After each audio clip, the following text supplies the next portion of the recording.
students, in the last video we discussed propositional inference rules. In this video we will discuss last topic of this session, which is predicate logic.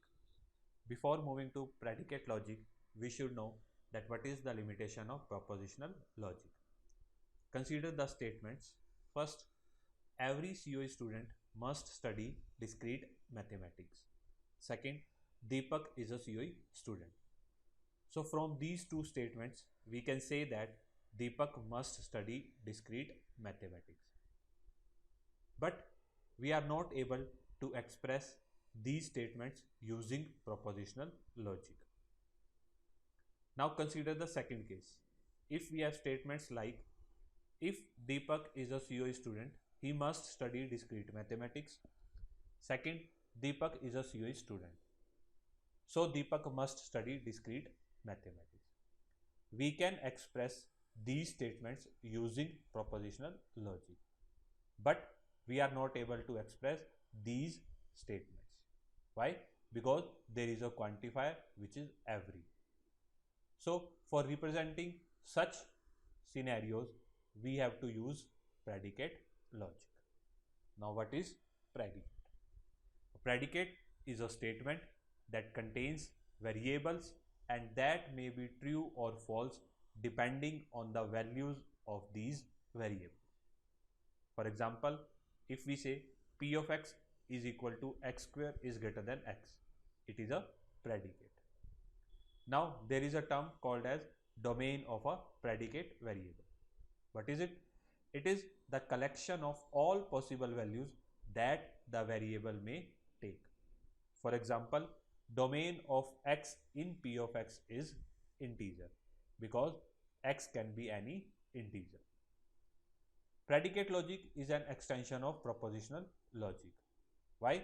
Because it adds the concept of predicates and quantifiers to better capture the meaning of statements that cannot be adequately expressed by propositional logic.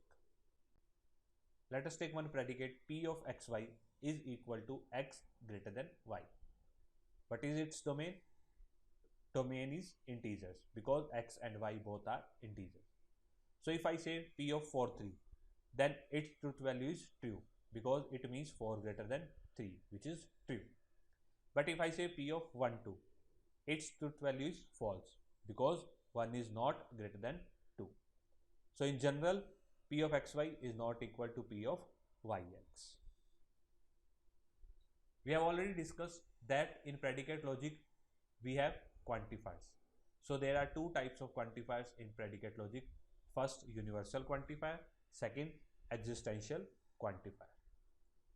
Universal quantifier means the statement within its scope is true for every value of the specific variable, and the symbol for universal quantifier is this. So it can be read as, for all x, p of x is true. Let us take one example. Suppose p of x is x greater than x minus 1. Now what is the truth value of for all x, p of x, where x is any real number? We know that every real number is greater than itself minus 1. So truth value for this predicate is true, because for every value of x, this predicate is true. Next, existential quantifier. Existential quantifier states that the statement within its scope is true for some values of the specific variable. It is denoted by symbol this. It can be read as, there exists x for which p of x is true. Example, if t of x is x greater than 5 and x is any real number, then what is the truth value of there exists x, t of x? It is true, because there are so many real numbers which are greater than 5. But if I say what is the truth value of for all x, t of x, it is false, because there are so many real numbers which are not greater than 5, like 4 and so. Next, nested quantification. A proposition can have multiple quantifier also, like all rabbits are faster than all tortoises. So what is its domain?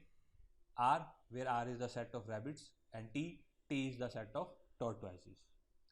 Now we have a predicate C of xy, which is rabbit x is faster than tortoise y. So we can write it as for all x where x belong to set of rabbits, and for all y where y belongs to set of tortoises, C of xy is true.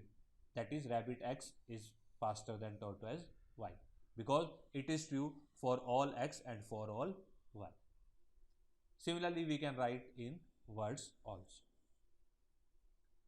Now, truth value of quantified statements.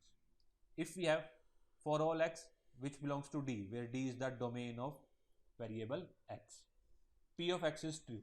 So when this statement will be true if P of x is true for every x, and when it will be false if there is one x for which P of x is not true. Similarly, there exists x which belongs to domain D, P of x is true. When it will be true, there is at least one x for which P of x is true. And when it will be false, if it is not true for every value of x, then this statement will be false. We can have negation of quantification also. Negation of universal quantification becomes existential quantification, and negation of existential quantification becomes universal quantification. For example, negation of for all x which belongs to D, P of x is equivalent to there exists x which belongs to D, negation of P of x. Example, not all students study hard. It is equivalent to there is at least one student who do not study hard. Similarly, negation of there exists x which belongs to D, P of x is equivalent to for all x which belongs to D, negation of Px. Consider this statement. It is not the case that some students in this class are from Jaipur. So it is equivalent to all students in this class are not from Jaipur. Similarly, we can have negation for multiple predicates, like negation of for all x which belongs to D, P of x and Q of x. So this is negation of quantification. So we can say that it is there exists x which belongs to D, negation of P of x and Q of x. Applying De Morgan's law, we will have negation of Px and will be changed to or and negation of Q of x.